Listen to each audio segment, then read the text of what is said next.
Good morning. Welcome to Men's Style and Sports Style Fashion. Who are you and what do you do? My name is Aike Visbeek. I'm the coach here for the Giant Alpecin team in the Tour de France.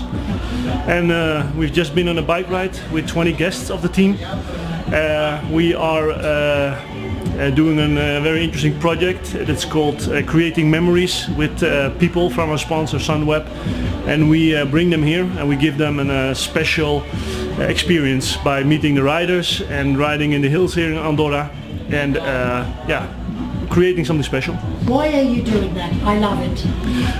We are doing this because, like I said, this is from Sunweb, our team sponsor, and they are very good in offering holidays, complete packages, and what they want is to go one step further and make it a real special experience.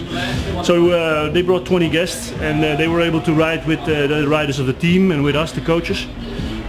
And I think that adds to the experience, and now they will have lunch, and our cook, we also have a cook here that will tell about the nutrition of the riders. Well, first of all, gefeliciteerd for Tom. Holland is flat. Yeah. How on earth has he won yesterday? Yeah, well actually Tom is from the south of Holland, from Maastricht, and there it's actually a little bit hilly. A little bit, compared to this it's very little hills.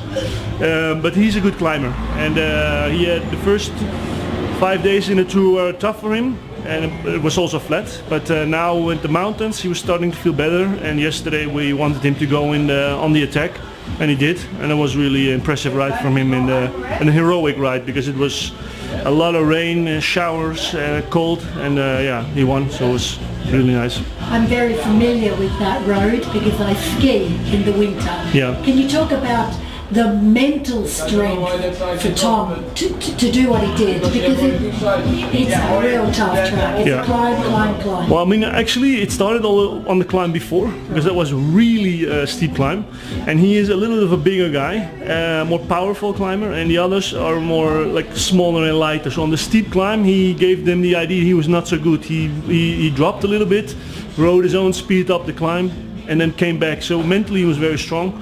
On the second climb, when it was not so steep, he just waited the moment. They were all attacking and waiting till they got tired, and then in the right moment he attacked. Can we talk about the technology of the bikes? You know, how have you advanced since the last Tour de France? Yeah, I mean this is we can scan this in later. Yeah, we have the TCR Bike. That is our climber's bike. We made it's a bike that's very light but also very stiff, because when you ride uphill you use a lot of power. There's a lot of friction on the bike, so you need the frame to not lose energy, to be as stiff as possible. Besides that, we use carbon wheels of Shimano, which are very light and also very stiff, so also there is less energy loss as possible. And then we have electronic gearing, so we can change our gears from the handlebars with one push on the button and shift gears. I just want to, and is this bike? Because I want to scan it in. Wow.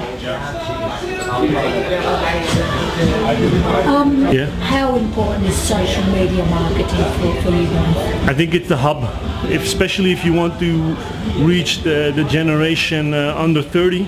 Then this is the perfect way to reach out and also to interact. And we are a new team in the world of cycling. We have been around for about 10 years, but the last 3-4 years we really emerged as one of the stronger teams.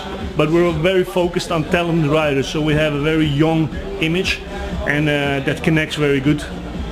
It's a controversial sport, unfortunately, historically, for the drugs. Where are we at with that? Is it a clean sport for 2016 through our athletes? I think it's one of the cleaner sports at the moment, and there are a couple of reasons for that. One, it's incredibly well tested. We have really the highest demands on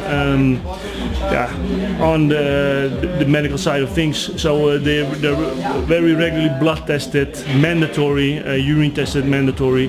We have out of competitions control. Riders need to be 24/7 available for testing. it's much more strict than any other sport. So and it has changed, and that's the technology behind doping control has increased enormously.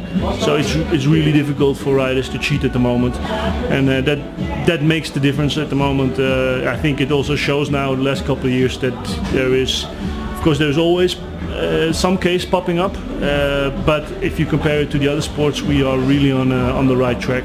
So you are more transparent as athletes than ever before. Yeah, I can give you another example. Yeah. I mean, the bikes all have a power meter. Oh. And the knowledge about power metering is so advanced that we actually can time the rider and the climb and match that and see what the power output is as a rider. And if you do that a lot, you can get a good image on what the rider is capable of. If he then makes an outstanding performance, you can actually, somebody that knows a lot about power files and training can actually already see, hey, this could maybe be something tricky. So we're really in the eye of people because of this tool, and it's for the riders very difficult now to cheat. Our demographics, the men are 18 to 24 and younger. They want to become an athlete for Tour de France. Yeah. What's some of your key advice to reach this standard for them? For the first, I think the basics is training. So you really should invest time and energy in either finding a good trainer, but also develop and learn yourself about training. Next to this, nutrition is also very important because you need a good fuel to be able to perform, because it's an endurance sport. So that is something that you have to be carefully with. It doesn't mean that you should not eat or eat very less, but you need to eat healthy and in the right amounts. And next to that, it's also a mentally tough sport.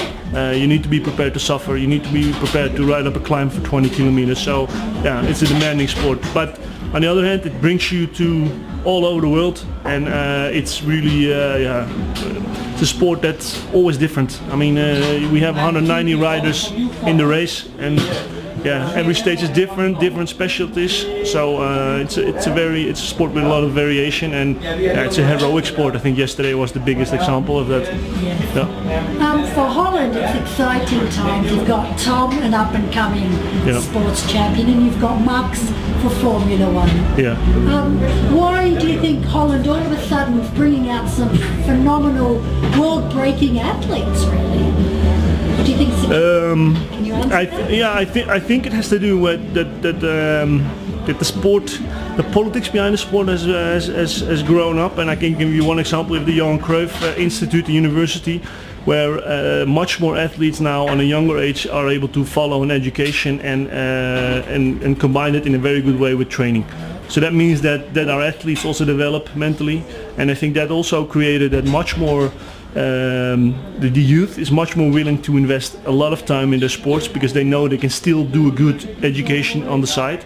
So yeah, that the batch of people that really go for it, that is higher than 10, 15 years ago. So I think that also shows that there's more of these extremely talented kids coming up that maybe 10 years ago would choose a study over choosing a sport career. What can I say? Thank you, dank u wel.